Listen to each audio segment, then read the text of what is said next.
Hello সবাইকে, রমজান সিরিজে আজকে একটা মজার আলুর পেটিসের রেসিপি শেয়ার করব। তার জন্য কড়াইয়ে সামান্য তেল, কাঁচা লঙ্কা আর পাঁচফোড়ন দিয়ে সেদ্ধ করা আলুটা দিয়ে দিতে হবে।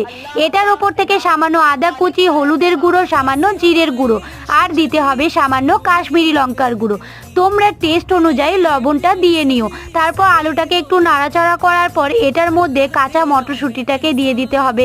আলুটা আরও ভালো করে নাড়াচাড়া করার পর হয়ে আসলে ওপর থেকে ধনেপাতা কুচি দিয়ে দিতে হবে। তারপর একটা ঘোল বানিয়ে নেব। সেটার মধ্যে দেশি ঘি আর 2 চা চামচের মতো কর্নফ্লাওয়ার নিয়ে নিয়েছি। আর আগে থেকেই ময়দাটা আমি মেখে নিয়েছিলাম যাতে কাজটা একটু সহজ হয়ে যায়।